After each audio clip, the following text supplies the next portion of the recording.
Kemudian yang kedua, durhaka kepada suami. Ini adalah dosa yang sangat besar. Kita sudah pahami bersama, durhaka pada orang tua adalah dosa yang sangat besar. Tetapi wanita yang durhaka kepada suami lebih besar lagi. Kenapa? Karena hak suaminya lebih tinggi daripada hak orang tuanya. Oleh karena itu Rasulullah SAW memberi peringatan keras. Kufurnal ashir. Tetapi mereka kufur kepada suami, yaitu berbuat durhaka kepada suami. Wa yakfurnal ihsan, dan kufur terhadap kebaikan suami, yaitu melupakan kebaikan suami. Terlebih lagi ketika suaminya melakukan satu kesalahan. Hanya dengan satu kesalahan itu dia lupa 100 kebaikan suami. Kata Nabi SAW, "Lau ahsanta ila ihdahunna ad-dahr, thumma ra'at minka syai'an, qalat ma ra'aitu minka khairan qat." Andaikan engkau berbuat baik kepada salah seorang istrimu itu selama setahun penuh, kemudian dia melihat satu kesalahanmu, maka dia pun berkata, "Aku tidak pernah melihat darimu kebaikan sedikit pun." Subhanallah. Hanya karena satu kesalahan suaminya, dia lupakan banyak sekali kebaikan suaminya kepadanya. Inilah jemaah sekalian, termasuk kedurhakaan kepada suami. Dalam riwayat yang lain, riwayat Muslim dari Jabir radhiyallahu anhu, Nabi SAW juga menyebutkan di situ sebabnya. Li'anna kunna tukthirna syakata wa takfurna al-ashir. Karena kalian wahai para wanita banyak mengeluh dan kufur terhadap suami. Banyak mengeluh di sini kata para ulama mengandung dua makna. Yang pertama, selalu mengeluhkan suaminya, padahal suaminya sudah banyak berbuat baik kepadanya. Hanya karena satu dua kesalahan suami, di mana-mana dia keluhkan suaminya. Maka ini harus dihindari. Kemudian makna yang kedua, dia mengeluhkan takdir Allah yang ditetapkan atasnya. Maka ini yang menyebabkan para wanita itu banyak masuk neraka. Ya.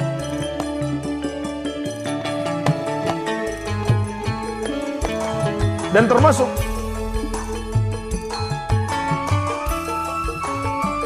ancaman yang diingatkan oleh Rasulullah SAW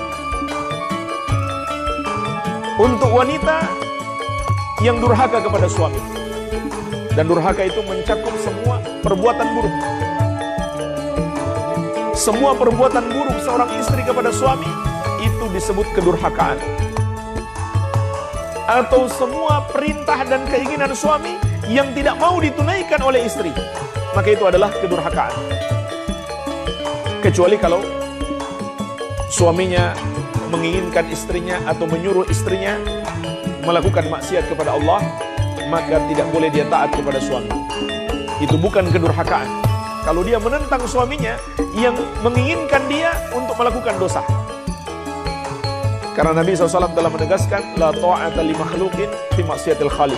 Tidak boleh taat kepada makhluk dalam bermaksiat kepada Allah Sang Pencipta. Dan nur, wanita mana saja, istri mana saja yang dipanggil oleh suaminya untuk memenuhi hajatnya, maka hendaklah istri itu datang memenuhi panggilan suami, walaupun ia sedang memasak roti di atas tungku api. Walau sedang sibuk memasak, sibuk kerja, hendaklah dia datang memenuhi panggilan suami. Artinya, semua pekerjaan rumah itu bisa ditunda. Penuhi dulu apa yang menjadi hajat suami. Bahkan disebutkan dalam riwayat yang lain, walaupun dia mau keluar karena satu hajat dan dia sudah berada di atas kendaraannya, hendaklah dia turun memenuhi panggilan. La tu'dhi imra'atun zawjaha fid dunya.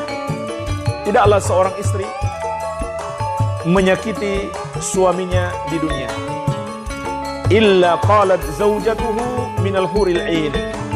Kecuali istrinya dari kalangan bidadari akan berdoa kepada Allah kalau dia calon penghuni surga. maka Allah sudah siapkan istrinya dari kalangan bidadari. Maka mereka berdoa kepada Allah, seraya mengatakan kepadanya, la tu'zi, jangan kamu sakiti dia. Qatalakillah, semoga Allah memerangimu. Fa innama huwa indaki dakhil yushiku ayufariqaki ilaina. Sesungguhnya suamimu itu hanya sementara bersamamu, tidak lama lagi dia akan meninggalkanmu menuju kepada kami. Jadi ini doa para bidadari ketika istrinya di dunia menyakiti dia.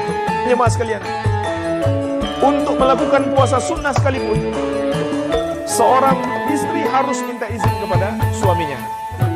Karena jangan sampai suaminya punya hajat kepadanya. Sebagaimana dalam hadis yang diriwayatkan Al-Bukhari dan Muslim dari Abu Hurairah radhiyallahu anhu, Rasulullah sallallahu alaihi wasallam bersabda, "La yahillu limra'atin an tasuma wa zawjuha syahidun illa bi'idznih." Tidak halal bagi seorang wanita melakukan puasa dalam keadaan suaminya sedang ada di rumah kecuali dengan izin suaminya. Tapi maksudnya di sini adalah puasa sunnah.